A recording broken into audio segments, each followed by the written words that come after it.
Dear students, मैं जाकिर हुसैन, सहायक आचार्य श्री गोविंद गुरु राजकीय महाविद्यालय बांसवाड़ा, आप सभी का इस यूट्यूब चैनल में एक बार फिर से बहुत बहुत स्वागत करता हूं। आज मैं आप सभी के सामने इस वीडियो के माध्यम से समाजशास्त्री परिप्रेक्ष्य को समझाना चाहता हूं, यानी कि इस प्रकरण को लेकर मैं आपके सामने हाजिर हुआ हूं। इस वीडियो से पूर्व हम अन्य वीडियोज़ में समाजशास्त्र का अर्थ की परिभाषा, विभिन्न विद्वानों के कथन, समाजशास्त्र की विषय वस्तु और समाजशास्त्र के विषय क्षेत्र के बारे में पढ़ चुके हैं। जैसा कि दिखने में हमें आ रहा है, समाजशास्त्री परिप्रेक्ष्य दो शब्दों से मिलकर बना है, समाजशास्त्र और परिप्रेक्ष्य। तो समाजशास्त्र का हम अर्थ समझ ही चुके हैं। समाजशास्त्र समाज का विज्ञान है जिसके अंतर्गत हम मुख्यतः सामाजिक संबंधों का अध्ययन करते हैं। अब आते हैं परिप्रेक्ष्य पर। परिप्रेक्ष्य अंग्रेजी के पर्सपेक्टिव शब्द का हिंदी रूपांतरण है जो लैटिन भाषा के पर्सपेक्ट से बना है, यानी कि अंग्रेजी का जो पर्सपेक्टिव शब्द है उसका ही अर्थ होता है परिप्रेक्ष्य, और यह पर्सपेक्टिव शब्द लैटिन भाषा के पर्सपेक्ट से बना है। पर्सपेक्ट का मतलब क्या होता है? पर सीन थ्रू होता है इसका अर्थ तो, लेकिन ये किस भाषा का है? लैटिन भाषा का। सीन थ्रू यानी ऊपर से नीचे तक देखना। ऊपर से नीचे तक देखना ही क्या है? परिप्रेक्ष्य है। ऊपर से नीचे तक जब किसी वस्तु को, किसी व्यक्ति को हम देखते हैं तो उसका सीधा सा मतलब ये होता है उसे पूर्ण रूप से देखना, पूरी तरीके से देखना, उद्देश्यपूर्ण देखना ही क्या कहलाता है? परिप्रेक्ष्य है। एक सिरे से दूसरे सिरे तक देखना या निरीक्षण करना ही परिप्रेक्ष्य है। अन्य शब्दों में देखने का नज़रिया ही क्या है? परिप्रेक्ष्य। किसी भी वस्तु को, किसी भी घटना को जो हमारा देखने का नज़रिया है वही क्या है? परिप्रेक्ष्य है। ठीक है, आगे हम बढ़ें। जब कोई वैज्ञानिक अपने विषय के विशिष्ट उद्देश्य को ध्यान में रखते हुए किसी तथ्य, घटना या सामाजिक वास्तविकता का अध्ययन विशेष नज़रिए या दृष्टिकोण से करता है तो उसे उस विषय का परिप्रेक्ष्य कहते हैं। जब कोई समाज वैज्ञानिक या जब कोई वैज्ञानिक किसी भी घटना का, किसी भी वस्तु का, किसी भी तथ्य का, किसी भी सामाजिक वास्तविकता का अध्ययन एक विशेष दृष्टिकोण से करता है, विशेष नज़रिए से करता है, तो वह उस विषय का परिप्रेक्ष्य कहलाता है। परिप्रेक्ष्य का तात्पर्य अध्ययन के क्रमबद्ध, व्यवस्थित एवं विशिष्ट दृष्टिकोण से है जो एक विषय को अन्य विषयों से विशिष्ट बनाता है। परिप्रेक्ष्य का तात्पर्य अध्ययन के क्रमबद्ध, व्यवस्थित और विशिष्ट दृष्टिकोण से है जो एक विषय को अन्य विषयों से क्या बनाता है? विशिष्ट बनाता है। यानी कि उस विषय में कुछ अन्य विशिष्ट विषयों के अतिरिक्त भी विशेषताएं पाई जाती हैं जो उसे विशिष्ट बनाता है। ठीक है, इसके बाद आगे हम देखें। थियोडोरसन एवं थियोडोरसन ने बताया, थियोडोरसन और थियोडोरसन ने क्या बताया? थियोडोरसन और थियोडोरसन परिप्रेक्ष्य के बारे में हमें बताया कि मूल्य, विश्वास, अभिवृत्ति एवं अर्थ व्यक्ति को संदर्भ और दृष्टिकोण उपलब्ध कराते हैं जिसके अनुसार वह परिस्थिति का निरीक्षण व अवलोकन करता है, जिसे हम क्या कहते हैं? परिप्रेक्ष्य कहते हैं।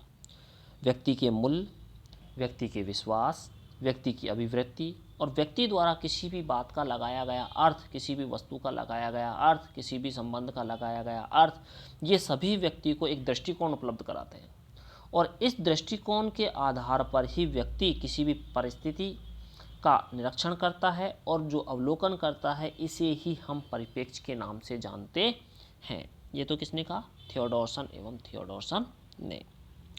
एलेज चिनोय का मानना है कि किसी भी विषय का परिप्रेक्ष्य उसमें प्रयुक्त होने वाली अवधारणाओं से ज्ञात किया जा सकता है। यानी कि किसी भी विषय का परिप्रेक्ष्य यदि हमें ज्ञात करना है तो उसमें जिन जिन अवधारणाओं का हम प्रयोग कर रहे हैं उन अवधारणाओं के माध्यम से हम उस विषय के परिप्रेक्ष्य को जान सकते हैं। इसके बाद आगे देखिए। गुडे व हार्ट का मानना है कि किसी भी विषय या विज्ञान की परिभाषा, अध्ययन का क्षेत्र, इसकी प्रकृति, इसके सिद्धांत, इसकी अवधारणाएं आदि उसके परिप्रेक्ष्य को तय करती हैं। यानी कि किसी भी विषय या विज्ञान की कोई परिभाषा हो, उसका अध्ययन क्षेत्र हो, उसकी प्रकृति है, उसके सिद्धांत हैं, उसकी अवधारणाएं, ये सभी उस विषय विशेष के परिप्रेक्ष्य को तय करती हैं।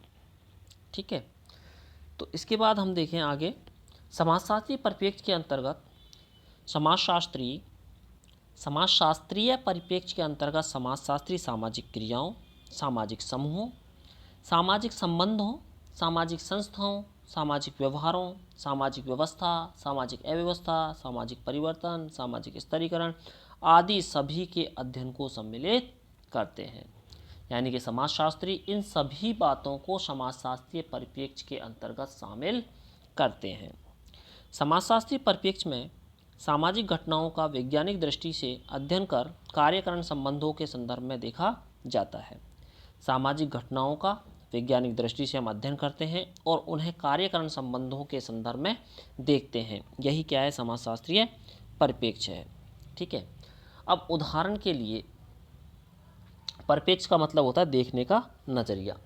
जैसे कोई एक कुर्सी है, मान लो एक क्या है, कुर्सी है, और वह कुर्सी अगर किसी ऑफिस के बाहर रखी हुई है तो वह पियोन के लिए है, तो उस पर बैठने का हक किसका है, पियोन का।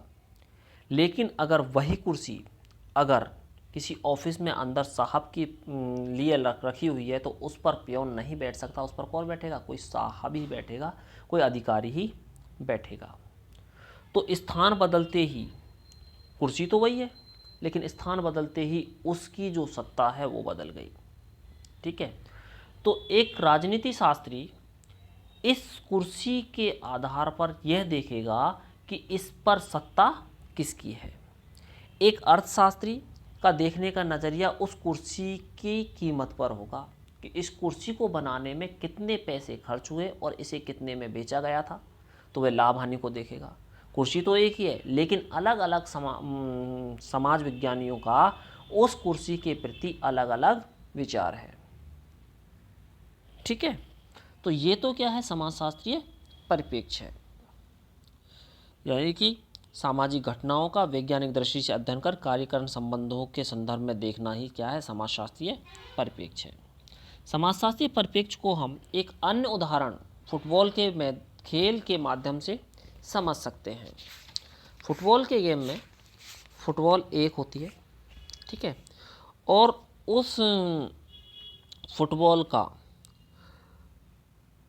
समाजशास्त्र खेल के मैदान में, उस फुटबॉल के खेल में हम उन खिलाड़ियों के, रेफरियों के साथ, विपक्षी टीम के साथ, अपने साथियों के साथ किस प्रकार के संबंध हैं, उनका समूह कैसा है, उनमें प्रतिस्पर्धा कैसी है, उसमें संघर्ष कैसा है, ठीक है, उनके संबंध कैसे हैं, इसके आधार पर हम उस फुटबॉल के खेल के मैदान को, फुटबॉल के खेल को देखते हैं कि एक व्यक्ति के दूसरे व्यक्ति के साथ किस प्रकार के संबंध हैं, एक व्यक्ति के दूसरे व्यक्ति के साथ किस प्रकार की प्रतिस्पर्धा है, उसके अपने साथी के साथ, उसके विपक्षी टीम के साथ, रेफरी के साथ किस प्रकार के संबंध हैं, उस व्यक्ति की परिस्थिति क्या है, किसी खिलाड़ी विशेष की परिस्थिति क्या है कि वो गोलकीपर है या मिडफील्डर है या वो स्ट्राइकर है।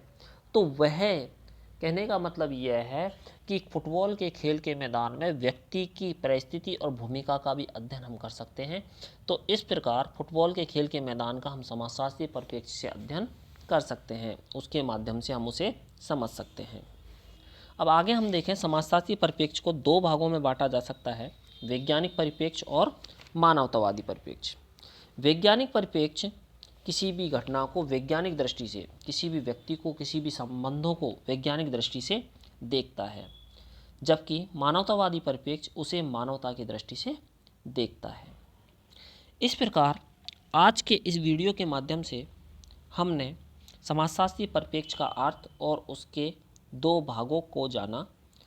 आगे के वीडियो में हम और हमारे पाठ्यक्रम में शामिल अन्य विषयों के बारे में पढ़ेंगे। तब तक के लिए आप सभी को बहुत बहुत धन्यवाद, शुक्रिया।